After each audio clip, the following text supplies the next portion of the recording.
Welcome back. Today you will be surprised. We are cooking the panna cotta cake. Have you heard about it? No?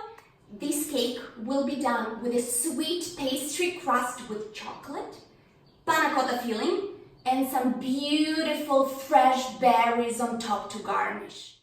For the sweet pastry crust, we will need flour, butter, icing sugar, eggs, cocoa powder, and a pinch of salt.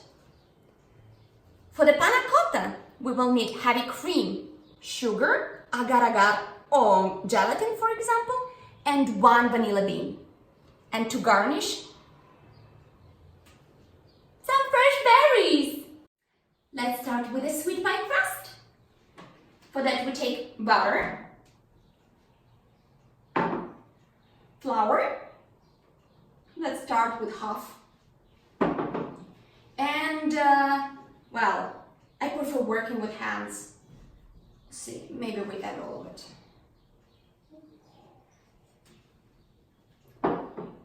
If you have a cooking machine, it's perfect, but oh my God, it's so cool. I don't even want to eat, I simply want to mash this butter. It's so cool. By the way, take the butter of the room temperature. That way it will be easier for you to incorporate it with the flour. Perfect. Don't work too much, because otherwise the batter will start melting. So, we can add our eggs, icing sugar,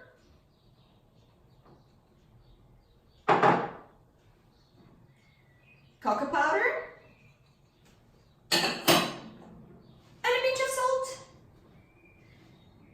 Let's work it.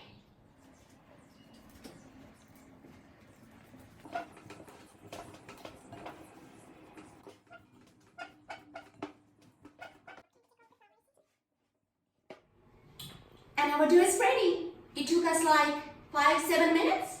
So now we need to transport it and cover it with a plastic wrap and put it in the fridge for around 20-30 minutes. Or if you don't have time, you can pop it in the freezer for around 10-15 minutes to speed up the process. I want everything. Yeah.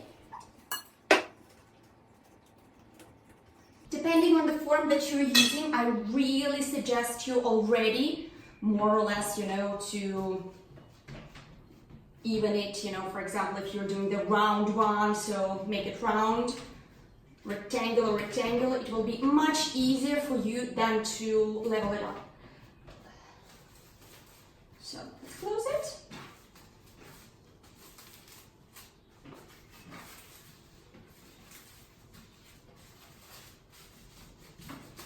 Now, in the fridge or freezer, and in the meanwhile, we can cook panna cotta.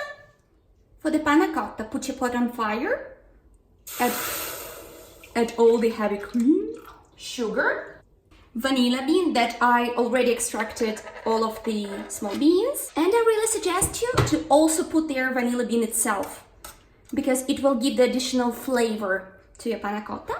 And we're adding agar-agar. Whisk it all together.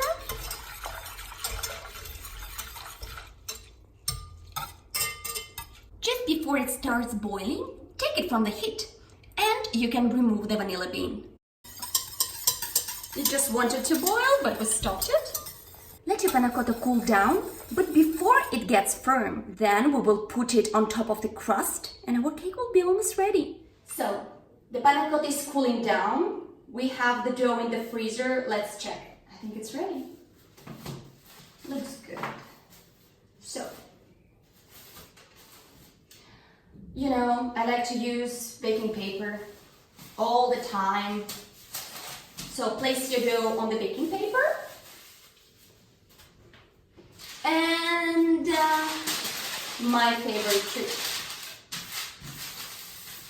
Cover it with another baking paper, and this way you're not dirtying anything. Another thing very important, I'm using the form which is 28 centimeters. So it's extremely important for you to flatten it till the size of a bit bigger so that the borders also have the dough, because we will be filling it. So let's do it.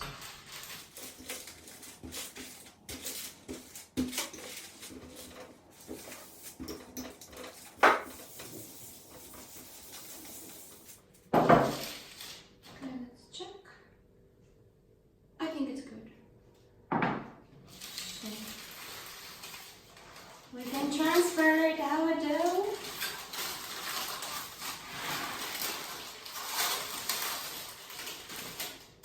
Let's see.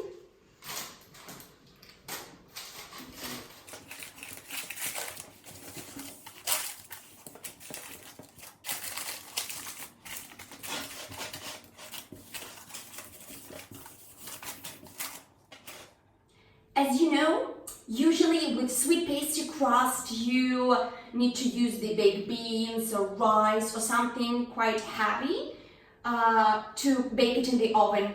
But I found another solution, which is popping it into the freezer, my favorite thing, for another 15 minutes. This will allow it to get really solid, and it will allow you not to raise enormously. So let's pop it up into the freezer for another 15 minutes and we will proceed. So, check.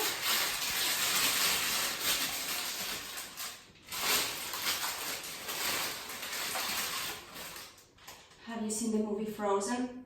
Frozen! Now we need to make it really beautiful, so I prefer to do it with a knife. You can do it with scissors or whatever way you want. Simply cutting the extra.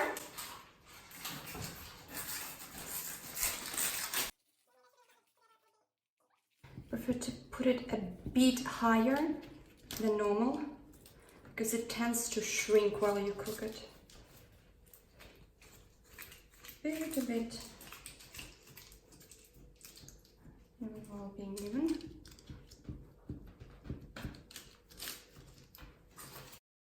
And the leftovers we will use for cookies. That is fantastic. Don't forget to make holes with a fork. And in the meanwhile, to preheat the oven to 200 degrees Celsius.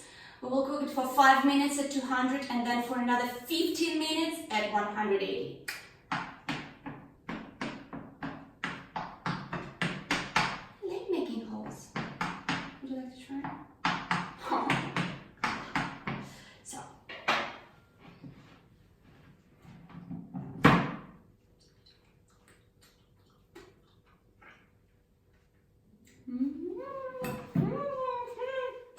So, oven 5 minutes and another 15, and then I will show you how it looks like. Actually, almost everything is ready.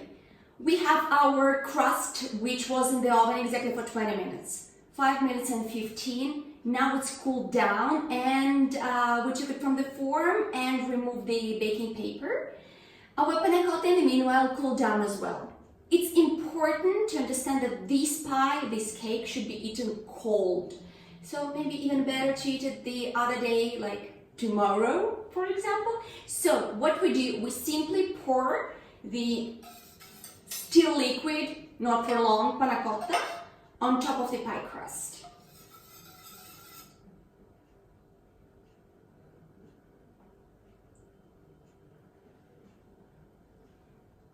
As our cake is a panna cotta cake, it should get firm. So for that reason, we need to put it in the fridge. I suggest for a night. So it's better to prepare this cake in the evening when you have time. And then in the morning, we will garnish it and we will try it, and it will be amazingly tasty. See you soon, and I go to sleep. Bye. Welcome back. Our cake is ready. Now it's morning, and our cake stayed in the fridge for overnight. And now it's firm, so panna cotta got this incredible consistency.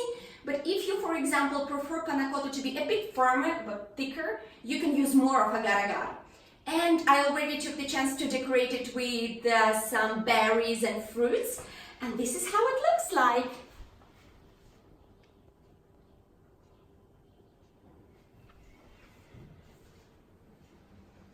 It smells chocolate and vanilla and some berries. I cannot resist. Look at that. If you would like to eat it the same day, you could put it in the fridge for, let's say, 1 hour, 2 hours while you're preparing your main course. Or you could put it in the freezer for, let's say, 30 minutes, because this cake should be served cold. You should take it from the fridge before serving. So I really hope you will enjoy it, and I will enjoy it right now. Let's see how it looks like inside.